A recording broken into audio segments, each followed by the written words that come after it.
Yeah, look at all them brothers. More than a million. I mean, it was so many brothers there that you had to just stay in that little, you only had about an inch to move to the right, to the left, or to the front, to the back. That's all you had. This is Black Light, your motivator. There was so many brothers there. I mean, we was literally shoulder to shoulder. You can hardly turn around. You know, if you had to go to the toilet, you just had to hold it, man, because you couldn't get through.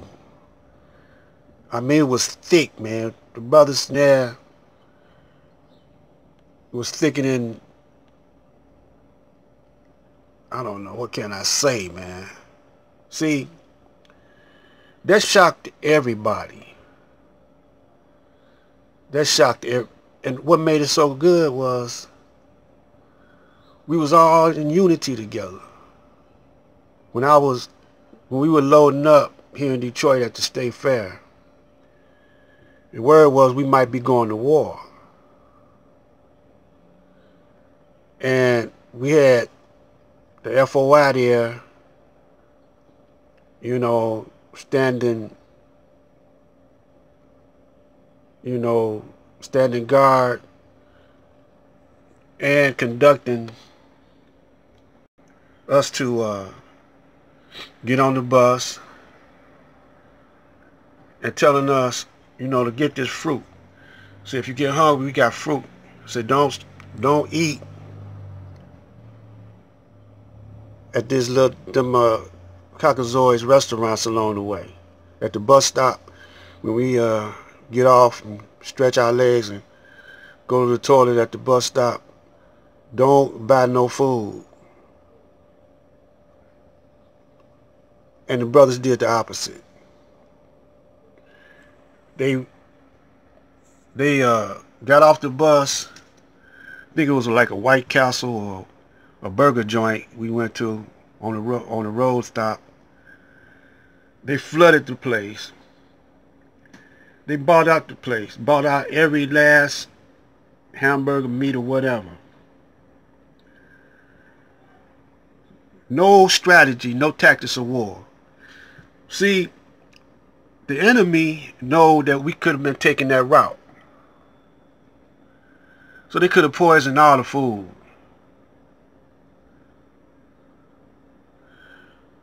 See, I don't know, in my era generation, I was born in 1946, right after the war. They had a whole lot of war movies. Played a whole lot of war movies.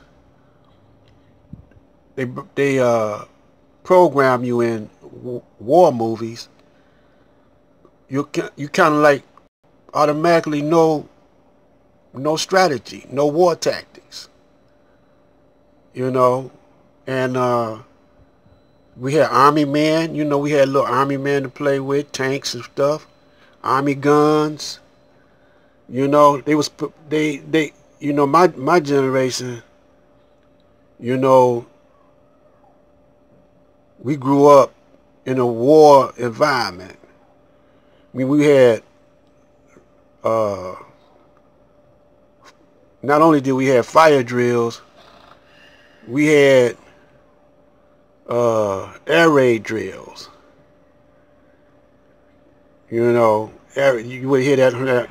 If you hear that siren at 12 o'clock or 1 o'clock, that's an air raid drill siren.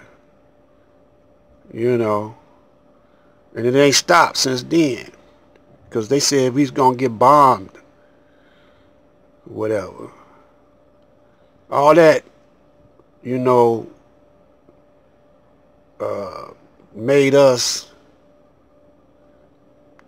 have a military mindset coming up. So when we had our gangs back then, we would use military strategy in Detroit. I don't know about the rest of y'all. We would use military strategy to fight. But the strange thing happened.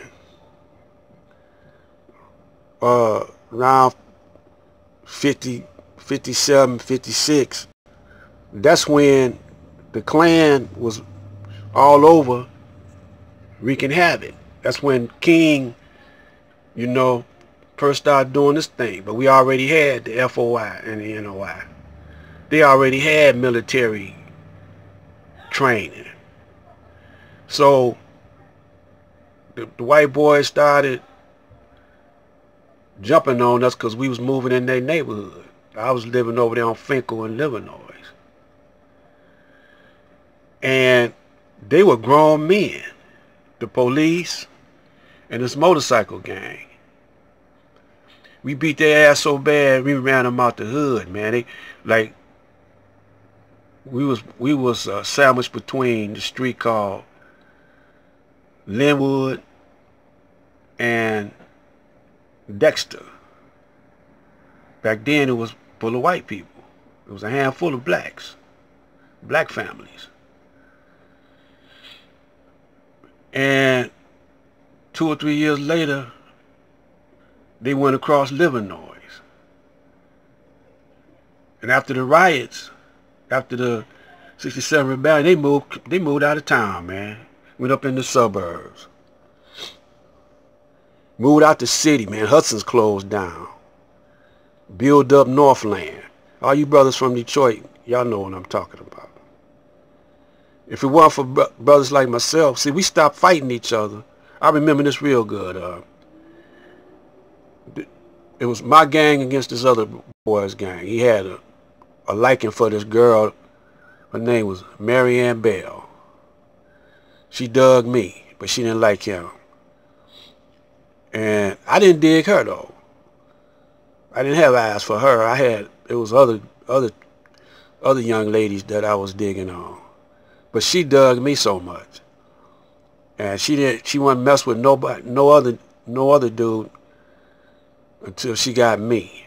And we was getting ready to fight after school. My boys came up to the school, to walk me home, because they had jumped on me in the locker room. I kicked the one they had go up against me. He was a bigger guy, so they thought since I was skinny that they put this big guy on me, I'd be scared. But see, I came from the east side, man, over there on Mac. I was new to the hood, relatively new. I wasn't over there but about 2 or 3 years. And east side brothers, especially over there on Mac and Concord, out over there. I stayed on Field, sandwiched in between Mac and Jefferson. Came over there, man. Brothers, they were soft to me, And when they put this big dude on me, I took care of him. So then they decided to get all the boys on me. So I got word out to my boys to meet me up at the school and walk me home. And make a long story short, we was getting ready to fight. And one of the big homies came. He didn't even go to school. They called him Fat Jack, big old dude. Seen us getting ready to fight. And we was in battle with the white boys back then. So Fat Jack told us, he said, man, y'all little niggas quit fighting and start fighting these whiteys. And that was back in 58, man, 59. And all that led up to the 1967 riots. We quit fighting, the brothers quit fighting each other and started fighting the whiteys. But guess what? That's around the Vietnam War, right? So they brought dope into the hood. And we started selling dope. Penny caps, we put the heroin in these caps, pharmaceutical caps, and that's what got us fighting each other. selling this dope, who gonna sell the most, who got the territory, because we was money hungry. We didn't understand money, just like y'all don't understand money today. All these gangs don't understand money today. You got to be real deep to peep through the weaponized money. But you got to know who you is. Once you know who you are, you know, you could peep, you can see through it. A lot of brothers say they know who they are, but they really don't. They really don't know who they are. You know, even all them brothers there at this Million Man March, they didn't know who they was. But Minister Farrakhan was trying to break it down to them, go to the root of what's going on, but that wasn't the time to do it. And he wasn't strong enough to take that money. If he would have took that money, he could have did greater works than the Honorable Elijah Muhammad and built up a stronghold for blacks. But he had a whole bunch of snakes around him. Al Sharpton, Jesse Jackson. You know, they had other plans. Just like on Justice or Else. Now he talked like we was gonna throw down if we don't get. We was gonna go into battle when you say justice or else. If we don't get justice, we gonna, you know, take some heads, right?